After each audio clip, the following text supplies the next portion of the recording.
આજના સમાચાર શું છે તમને નથી ખબર, છેલ્લા 24 કલાકમાં કઈ કઈ ઘટનાઓ બની છે એના વિશે પણ તમને નથી ખબર, તો તમારે ટેન્શન લેવાનું કામ નથી. આ એક વિડીયો આખો જોઈ લેશો ને તો છેલ્લા 24 કલાકમાં જેટલી પણ મોટી મોટી ઘટનાઓ બની છે, તમારા જાણવા જેવી ઘટનાઓ બની છે ને, એ બધા વિશે તમને ટૂંકમાં ખબર પડી જશે. અને શરૂઆત આપણે પ્રયાગરાજમાં ચાલતા મહાકુંભથી કરીએ તો આજે ગુજરાતના સીએમ ભૂપેન્દ્ર પટેલ મહાકુંભ પહોંચ્યા હતા અને તેમને ત્રિવેણી સંગમ પર જે ઘાટ છે ત્યાં સ્નાન કરી અને ડૂબકી પણ લગાવી હતી. એટલું જ નહીં, મુખ્યમંત્રી ભૂપેન્દ્ર પટેલે ગુજરાત ટુરિઝમ દ્વારા ગુજરાતીઓ માટે કરેલી તૈયારીની પણ સમીક્ષા કરી હતી અને સાથે જ યુપી સરકારની વ્યવસ્થાના વખાણ પણ કર્યા હતા. જો કે બીજા મોટા સમાચાર એ છે કે પ્રયાગરાજમાં આજે ફરી એક વખત આગની ઘટના બની હતી. સેક્ટર 18માં ઘણા બધા તંબુઓમાં આગ લાગી ગઈ હતી અને આના જ કારણે ઘણો અફરાતફરીનો માહોલ પણ મચી ગયો હતો. જો કે આગની ઘટનામાં કોઈને પણ નુકસાન નથી થયું અને ફાયર બ્રિગેડ દ્વારા આ આગ પર કાબુ પણ મેળવી લેવામાં આવ્યો છે. 2015માં શરૂ થયેલું પાટીદાર અનામત આંદોલન તમને બરાબર યાદ હશે. એમાં ઘણી બધી હિંસા થઈ હતી કે જેના કારણે લગભગ 15 થી વધુ પાટીદાર છોકરાઓના મોત પણ થયા હતા. હવે આ બાદ હાર્દિક પટેલ સહિત ઘણા બધા એવા લોકો હતા કે જેમના ઉપર રાષ્ટ્રદ્રોહનો કેસ ચાલ્યો હતો, પરંતુ હવે ભાજપમાં મળતાની સાથે જ એવું લાગી રહ્યું છે કે એમના ઉપર જે કેસ લાગ્યો હતો એ હવે હટી ગયો છે. એટલે કે હવે ભૂપેન્દ્ર પટેલની સરકારે હાર્દિક પટેલ સહિત 14 લોકોના ઉપરથી રાષ્ટ્રદ્રોહનો જે કેસ હતો ને એ પરત ખેંચી લીધું છે. આ બાદ હાર્દિક પટેલે ભૂપેન્દ્ર પટેલની સરકાર, પ્રધાનમંત્રી નરેન્દ્ર મોદી અને અમિત શાહનો આભાર પણ માન્યો હતો. આપણે બધાને વડોદરામાં થયેલ હરણી બોટકાંડ તો યાદ જ હશે. તેમાં ઘણા બધા શિક્ષકો અને વિદ્યાર્થીઓના મૃત્યુ થઈ ગયા હતા અને જીવ ચાલ્યો ગયો હતો. હવે આ ઘટનાને લઈને એક મોટા સમાચાર એ સામે આવ્યા છે કે સરકારે આજે તે મૃતકો માટે વળતર જાહેર કર્યું છે. વડોદરા સિટી નાયબ કલેક્ટરે આજે 12 મૃતક બાળકોના પરિવાર માટે 31,75,700 રૂપિયાનું વળતર આપવાની જાહેરાત કરી હતી. સાથે જ મૃતક શિક્ષિકાઓ માટે પણ વળતરની જાહેરાત કરવામાં આવી હતી. આટલું જ નહીં, 2 ઇજાગ્રસ્તોને પણ 50,000 રૂપિયાનું વળતર જાહેર કરાયું છે.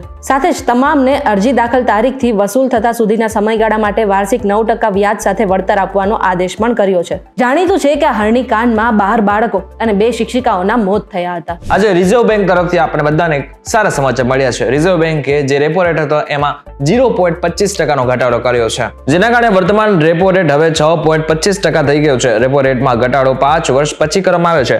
આ પહેલા રિઝર્વ બેંક ઓફ ઇન્ડિયાએ મે 2020માં રેપો રેટમાં ઘટાડો કર્યો હતો. જો કે તે પછી ધીમે ધીમે તે વધીને 6.5% કરવામાં આવ્યું. છેલ્લે ફેબ્રુઆરી 2023માં રેપો રેટ વધારો કરવામાં આવ્યો હતો. ઇન શોર્ટ જો જોવા જાય તો હવે આગળના સમયમાં જો તમે લોન લીધેલી હશે તો તમારો ઈએમઆઈ થોડો ઘટી જશે. ગઈકાલે દિલ્હી વિધાનસભા ચૂંટણીનું મતદાન થયું હતું અને આવતીકાલે તેનું પરિણામ પણ જાહેર થશે. આ વચ્ચે આપના ધારાસભ્યોએ એવું નિવેદન આપ્યું છે અને એવા આરોપો લગાવ્યા છે ભાજપ પર કે ભાજપે દિલ્હીમાં ઓપરેશન લોટસ શરૂ કરી દીધું છે.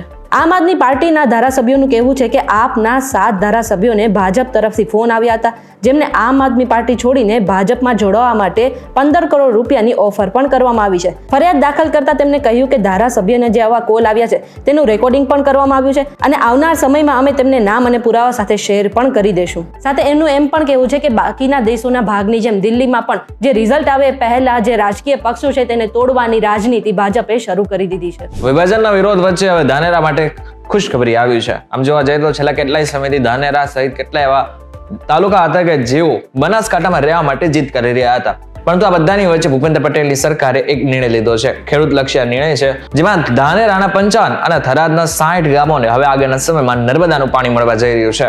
આ તળાવો ભરવાની પાઇપલાઇન માટે 1048 કરોડનું ટેન્ડર બહાર પાડવામાં આવ્યું છે. આના લીધે શું થશે? આના લીધે આગળના સમયમાં જે સિંચાઈનું પાણી ઘટતું હતું ને એ હવે નહીં ઘટે. તંત્રની કામગીરી પર દરરોજ નવા પ્રશ્નો ઊભા થાય છે અને આવો જ એક પ્રશ્ન હિંમતનગરના આઇકોનિક રોડને લઈને પણ ઊભો થયો છે. એવું કહેવાય રહ્યું છે કે આ જે રોડ છે એ 6 મહિનામાં પૂરો થવાનો હતો અને આ રોડ હજુ પણ 26 મહિના થઈ ગયા છતાં પણ આ રોડનું કામકાજ હજુ ચાલી રહ્યું છે.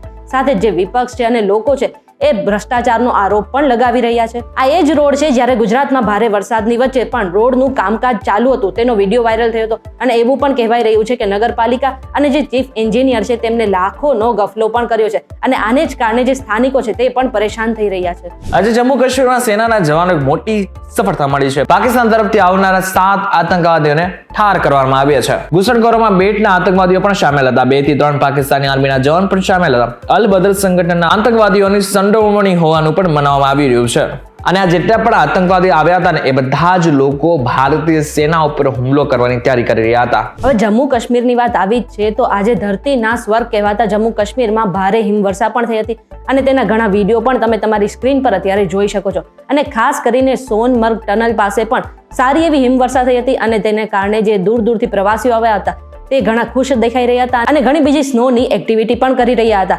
સાથે જ આ સોનમર્ગમાં જે ટનલનું ઉદ્ઘાટન કરવામાં આવ્યું હતું તેના જ કારણે આ જગ્યા પર પ્રવાસીનો ધસારો પણ સારો એવો જોવા મળી રહ્યો છે. તમે જમ્મુ કાશ્મીરની મુલાકાત લેવાના છો કે નહીં કમેન્ટ કરીને જણાવી દેજો. આપણે બધાને ખબર છે કે અમેરિકાથી જે લોકો ગેરકાયદેસર ભારતીય હતા બધા જ લોકોને ભારત પાછા મોકલવામાં આવ્યા છે. પરંતુ એક નવા ખુલાસા થયા છે. એ નવા ખુલાસા પ્રમાણે જેટલા પણ 20,000 જેટલા અત્યારે હાલમાં જે ભારતીયો છે જે ગેરકાયદેસર ભારતીયો છે એમની ઉપર ટ્રેકિંગ કરવામાં આવી રહ્યું છે. 17,000 થી વધુ ભારતીયોના પગમાં ડિજિટલ ટ્રેકર લગાવાયાની માહિતી મળી છે. ડિજિટલ ટ્રેકર લગાવેલા ભારતીયોને 24 કલાક ટ્રેક કરાઈ રહ્યા છે. તમામ લોકો પોલીસ સ્ટેશન અને આઈસીઈ ના રડારમાં છે. ડિપોર્ટ કરાયેલા ભારતીયો આ સેન્ટરમાં રાખવામાં આવ્યા હતા. જોકે ટૂંક સમયની અંદર હજુ પણ ઘણા બધા ભારતીયો પાછા આવે તેવી પૂરેપૂરી શક્યતાઓ છે. ત્યારે આ બાબતને લઈને તમારું શું કહેવું છે અમને જરા કોમેન્ટ કરીને ચોક્કસથી કહેજો. વિડીયો થકી જો તમને કોઈ ઇન્ફોર્મેશન મળી તો વિડીયો લાઈક અને શેર જરૂરથી કરજો. તો આવા જ ઇન્ફોર્મેટિવ વિડીયોઝ માટે VTV Gujarati.com સાથે જોડાયેલા રહેજો.